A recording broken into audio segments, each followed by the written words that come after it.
Olá, hoje a gente vai mergulhar num dos conceitos mais fascinantes e, olha, super importantes da contabilidade, especialmente para aquelas empresas que trabalham com promessas de longo prazo, sabe? Tipo seguradoras, fundos de pensão. Vamos falar do passivo atuarial.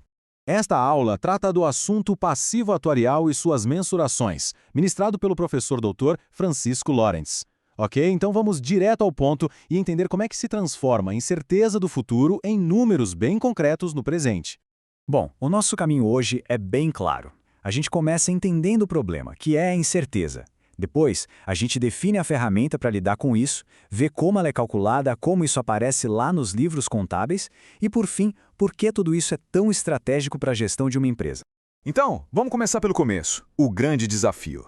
Para algumas empresas, olhar só para o que já passou, para o retrovisor, simplesmente não adianta, e a gente vai entender direitinho o porquê.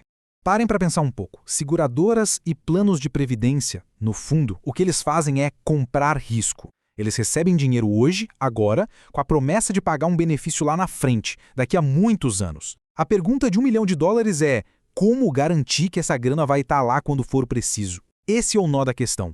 E aqui a gente vê uma diferença de mentalidade bem legal. O lucro contábil, o tradicional, é quase como dirigir olhando só pelo retrovisor. Ele foca no que já foi. Mas para essas empresas que vivem de olhar para o futuro, é preciso ter uma visão de lucro econômico, que olha para frente, que tenta medir o valor de hoje com base no que ainda vai acontecer. O foco é outro, é o aumento real da riqueza. E é exatamente aqui que entra o nosso conceito principal de hoje. Se o problema é a incerteza do futuro, o passivo atuarial é a resposta, a solução contábil e matemática para encarar esse desafio.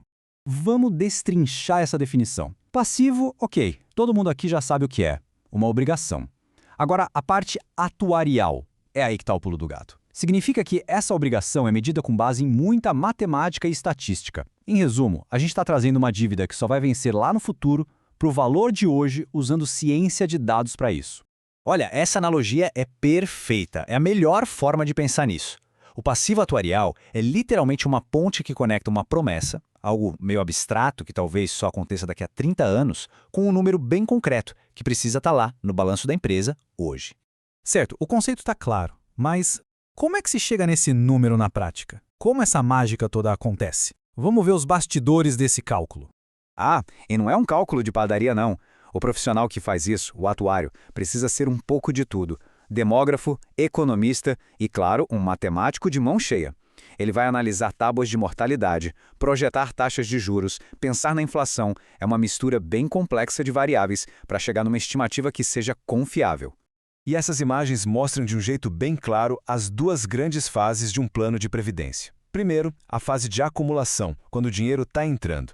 Depois, a fase de retiradas, quando o dinheiro começa a sair. O jeito de calcular o passivo muda em cada uma, mas o objetivo é sempre o mesmo: ter certeza de que o que tem em caixa vai cobrir todas as obrigações futuras. Essa citação, que vem de uma norma contábil, resume a matemática por trás de tudo. A ideia é pegar todos os pagamentos que a empresa vai ter que fazer no futuro e descontar esses valores, usando uma taxa de juros, para descobrir quanto eles valem hoje. É o famoso cálculo de valor presente. E o resultado de toda essa análise de todas essas variáveis é um número como este. Para conseguir pagar um benefício de R$ 1.000 por mês durante 10 anos, com uma certa taxa de juros, a empresa precisa ter em caixa, hoje, um pouco mais de R$ 55 mil. Viu só? A incerteza virou um valor que dá para registrar? Beleza, já temos o número. Agora vamos para o próximo passo, que é ver como isso aparece de fato nos registros contábeis. É o dia a dia de quem trabalha com contabilidade e administração. E aqui tem um detalhe que é fundamental. Esse número não é escrito em pedra. Ele não é estático. As premissas mudam o tempo todo. Se a expectativa de vida das pessoas aumenta, por exemplo, o passivo cresce, e isso gera o que a gente chama de perda atuarial.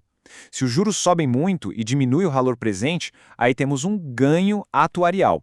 É um número vivo, que tem que ser recalculado sempre.